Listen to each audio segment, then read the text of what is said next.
Hello, everyone. This is Adlane Fellah, Chief Analyst at Maravedis. I have the great pleasure to have today Tom Carpenter, who's the Director at CWNP, which stands for Certified Wireless Network Professional. Hello, Tom. How are you today? I'm doing well, Adlane. Thank you for having me. Thanks for being here. And I'm a big fan of the CWNP program. I've done the CWNA and CWTS program myself, and I really learned a lot. And I used to attend your fantastic events. And so it's really good to have you here today and catch up with you. So for the rest of the folks who don't know CWNP, can you tell us a bit about your organization? So the organization has been around now for about a quarter of a century. It's kind of wild to say it that way, but it's been here for around 25 years. And the initial focus for the first almost 20 years of that was strictly on Wi-Fi as a protocol and a solution for wireless access in enterprise environments. And so we developed a Wi-Fi track of certifications that started out at the administration level and went all the way through to the expert level.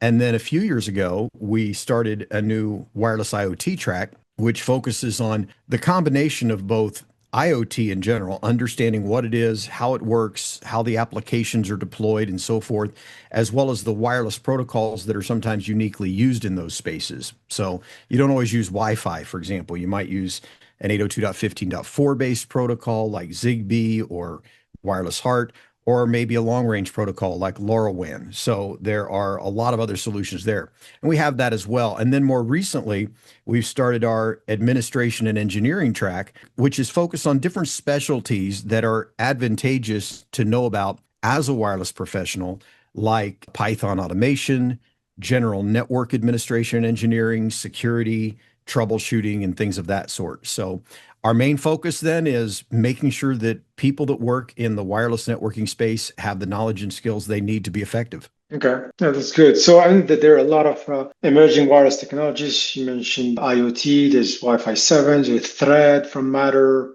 there's private 5G, mesh IoT. How do you, I guess, envision your technical education evolution over the coming years? Well, and that's the beautiful thing about the way we do our certifications. We revisit them every 2 to 4 years, depending on the certification, and see how they need to be updated or modified. And that allows us to move flexibly with where the industry is going. So, for example, if I had to predict right now, I would say 10 years from now, LoRaWAN is going to be huge, and several 802.15.4 protocols are going to be huge. And of course, Wi-Fi is still going to be huge. But I might change that prediction in 5 years. Things fluctuate, they change, they adjust.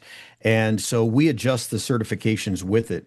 But certainly, I think there's no question, just because the infrastructure is there, they have the towers, they'll upgrade to whatever comes next, 6G and 7G and so on.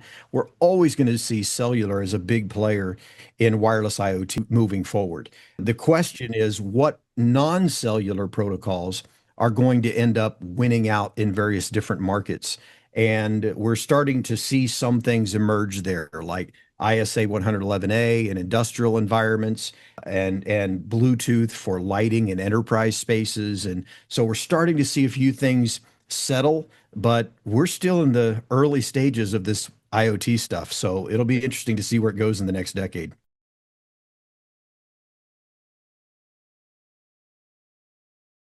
Hi, everyone. This is Adlane Fellah, Chief Analyst at Maravedis Research. I'm very excited today to present to you our new MDU Connectivity Research Annual Subscription Service for 2025-2026, starting Q4 2025.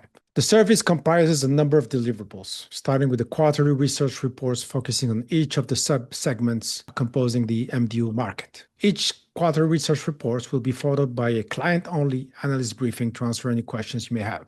Optionally, you can also get access to two Maravedis Market Score reports, one dedicated to MSPs and the other to wireless LAN vendors, that are combining information from NPS score and market sentiment. Those are very unique because they're specific to MDU, and information is coming from online service from the market.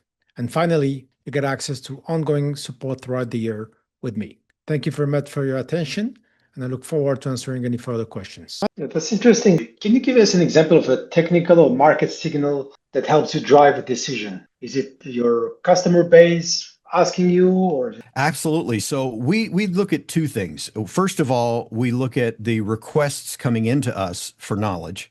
So we have people query us asking for training and education on a certain thing that maybe we don't provide at the time. And obviously, one person asking for that isn't a big signal, but when we get dozens of them over a period of 3 or 4 months, we know that there's a trend going on there. And then the other side we look at, much like you do, is we look at the research that is being released by other organizations that are studying what is being used in the industry, what are the CAGRs related to the different types of solutions, and what are the expectations over the next few years. For example, one of the biggest areas of growth expected, at least today, over the next decade is with LoRa and LoRaWAN. As far as a growth rate, it's expected to outgrow pretty much every other wireless protocol with the exception of 5G, 6G. And so, it's going to be interesting to watch it flow, but that's what we look at. We look at what our customers are asking for from an educational perspective, and then we also double up on evaluating that with the research that's out there to make sure that it indeed is a direction that the industry is heading. I mean, as you add more programs, you have to reduce some to keep it manageable, or? No, we just keep growing. Okay. Now we do change our processes somewhat. And so, we might adjust how we're developing content so there's less of it done internally and more of it is contracted to outside technical professionals. And the benefit is we have a huge pool of CWNEs and a growing pool of CWISEs and others that we can pull from to do that kind of contract work for us, either on the side while they're doing other work, or even maybe for a short term as a full-time position between jobs. So we have a lot of options for that to keep things going. Maybe to help the audience, can you describe who are your base of graduates? Is it mostly vendors, equipment vendors? Is it a mix of different segments? That's a good question. We actually, certainly the majority of people just work in your typical non-vendor, non-VAR company, just by the nature of the volume of how many people are out there. But if you look at the size of the number of companies, then without question, when you look at the number of companies in a space, such as vendors compared to VARs, compared to general companies, the reality is on a per capita basis, we have a much greater saturation in vendors and VARs. And so there are more people per head count in vendors or in value-added resellers that have one or more of our certifications than in other general companies at large. But the majority of the people that are certified, just because most companies don't fall into that category of vendors and VARs, are certainly outside of that. The interesting thing that we see is as people progress through their educational career, we know that particularly vendors and VARs are watching us because we get the feedback from people a lot that as soon as they qualify for and are granted their CWNE, they start receiving messages from mostly vendors and VARs saying, hey, are you looking for a new job? We'd like to hire a CWNE. Just got a message today, as a matter of fact, where someone said, is there any way that you can let us know what CWNEs might be looking for a job? We want to hire one. And so, that's a great thing when you get to that level is this market, this industry, particularly the Wi-Fi industry, they know that if you have a CWNE, you've been vetted, there's value in the knowledge and skills that you bring, and you're someone that will be a value add to their team. Yeah, which is a good segue for my next question here, quality assurance and content delivery. So how do you ensure consistency in instructional quality across different regions, and what tools or metrics do you use to monitor instructors and student outcomes? Yeah, so we actually have what is called an Authorized Learning Center, or ALC program, and training centers participate in that, sign a contract of commitment to only use CWNT certified individuals. So a CWNT is a certified wireless network trainer. This is someone who has qualified to be a trainer, but also has passed the certification exam that they're going to teach. And they have to pass it at a higher rate than those who just want the certification. And so they have to get a better score on the exam, basically. So that helps us to assure that the people teaching classes are qualified because we validate them at a higher stringent evaluation level than we do just people that want the certification. And we make them go through a process of approval to be an instructor, which proves their ability for that as well. And then the authorized learning centers, they simply agree to only use those CWNTs to teach the classes. And that gives us that assured quality across the systems. And one of the things we're very proud of is that our customer support team is just phenomenal. And the lead there is Macy, and she takes care of any issues that do come up. So if someone ever does have a question or a problem related to training, even though we don't offer that training directly, that's through one of our learning centers, we're very quick to help them get the problem resolved. Okay. Now let's talk about some of the emerging technologies and scalability. There's obviously a lot of talk around based radio resource management, AI-based wireless troubleshooting, spectrum management automation, all of these things. How that is that integrated in the certification program? Yeah, that's a great question. So as these new technologies come along, first of all, we hit pause when it's only one vendor that's doing something. We usually don't really include that in our materials.